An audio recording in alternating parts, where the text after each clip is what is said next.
All right, let's get into NBA video. For whatever reason, Shaq still hating on Dwight Howard. Steve Nash adds Amar'e Stoudemire to his NBA coaching staff. But first, let's talk about the NBA possibly starting back December 22nd in a 72-game schedule that will be done before the Olympics so the NBA players can participate in that. Let's talk about it. Hit that subscribe button, bell icon button, share the video. And, a 72-game schedule. Not sure if they're going to be played in arenas. What I did understand, they're going to do 2 additional bubbles, one in Orlando and one in Las Vegas. I don't know if that's going to change, but I ain't mad at 72 games. We had, I think, less in the 2 lockouts we had in '99, and I think when LeBron won the championship in Miami. But I just don't like the idea of a bubble. It's just no fans, there's no animosity, there's no energy, and then in today's NBA, everybody just love each other nice. So I mean, it is what it is. The NBA got to start back up. You heard as late as March, as early as or January 13th. But, I mean, Adam Silver got to do what he got to do. It's good that, he was saying that they wouldn't stop for the Olympics if the season did go that long. And now they should be done before the Olympics. And hopefully there's no COVID outbreak. But think about it. You got to play 72 games in a certain amount of time. And you got guys who can't go home and kind of go back if they do it in a bubble again and get their peace and quiet in an apartment. You got to be in a bubble for 72 games. Let's say they get them a break in March and they finish by, I don't know, May or June once again. So it's going to be tough for a lot of guys. A lot of guys going to have to leave a bubble with personal issues, to be away from your wife and kids, for that long. I mean, it is what it is. The NBA actually got to do what they got to do to put revenue out there. I think the NBA TV deals will be happy with it come back in December with, the NFL kind of tapering off. With January, February. I heard that they might even push the Super Bowl back to March this year so fans can be accommodated or something of that nature. But Adam Silver doing the best that he can, and I hope he found out that just because you put LeBron in the finals don't mean people going to watch. So hopefully they can do it with some fans or they can do it in arenas. But, I mean, we'll see. They're probably going to do it with a bubble again. I heard Vegas, and then you got one that's going to be out there in Orlando again too. So I mean, it is what it is. 72 games.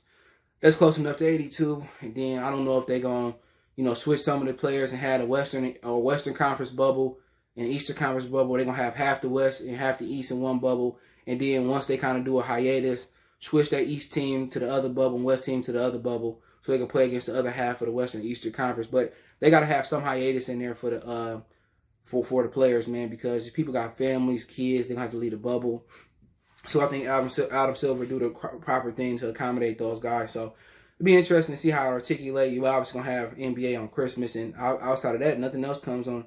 No other sports come on around Christmas time anyway, unless the NFL falls on the Sunday. And I don't think Christmas on a Sunday this year. I think it's a Thursday. But I mean, it is what it is. Now you got Shaq on his podcast hating on Dwight. I just never understood his issue with Dwight. I know he had an issue with Dwight, doing the whole Superman thing and being the new Superman. But you got to understand, you had Christopher Reeves, and then you had whoever else and played Superman before that. You could have different variations of Superman, and Shaq is just jealous. Shaq is just jealous, bro. Like, let it go. You a better all-time great than Dwight Howard ever was. Shaq really just coming off like a straight-up hater, and, I mean, what is he jealous of Dwight Howard for? Is he really going to hold a grudge for Dwight Howard saying he was a new Superman? Basically, he alluded to guys on Instagram celebrating like they really had something to do with the title, crying with fake tears, winning the title. He was talking about Dwight Howard, I don't understand why Shaq is so jealous of Dwight Howard. Is it because of his physique? If Shaq worked hard and stayed in shape like he did in Orlando, Shaq could have been just as chiseled as Dwight Howard, What is the jealousy about? Because the hating started way before he did what he did with the Los Angeles Lakers and spun them. He been hating on Dwight for a long time. Like, dude, I would love to see them just go face to face. How can you not like Dwight Howard? Dwight Howard a cool dude. There's some things said about his sexuality and this, that, and the third. But Dwight is pretty cool. I don't have a reason not to like Dwight Howard. He was a hardcore Christian until he experienced some of the off the court issue things in the NBA. Like, Shaq is like 1,000 times better than Dwight Howard. He like the most dominant player, maybe other than Wilt, to dominate from that position. You know what I'm saying? Like literally dominate with physicality, and he got way more rings than Dwight Howard. Like, what is the jealousy there? Then you watching him on Instagram, you stalking him. Do you have are you attracted to Dwight? Just the way he just be on this man's head. Shaq is an all-time great. He got to be inside everybody top 10, top 12. Dwight Howard ain't even the top 50.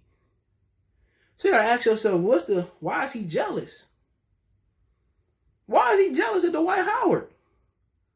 Did Dwight Howard, have a affair with Shani? Did Shani have an affair with him? You got to ask yourself that, man. Like, this dude stalking this dude on Instagram saying, oh, he shedding tears. He didn't have nothing to do with that title. I mean, they needed Dwight. Maybe if Dwight played for the Clippers, maybe they meet the Lakers in the Western Conference Finals. Because Montrezl Harrell wasn't nothing in the bubble. Zubac is solid, but he really ain't nothing special. So, man, I just don't understand why Shaq don't like that man. Ever since he did the Superman thing, there's only one Superman, and it's Shaq. Dwight Howard. He can never be as good as me. And then one time he went out there, he was like, oh, with Dwight Howard, y'all don't hold him to the same standards y'all held me to. If I went out there and only got 20 rebounds, y'all would be like, Shaq, no good, big fella, no good. Shaq, hey, look, I can't even do cross eyes no more. How you doing, big fella? I know, you got to get more than 20 rebounds. Like, he just been hating on this dude, bro. And, Dwight seemed like a solid dude for the most part. With his 18-year-old girlfriend or whatever, but it is what it is. I don't understand Shaq's being intimidated by a guy that can physically or ever catch him in anything he did from films to business. Shaq is a successful brother. You can say a lot of things about Shaq.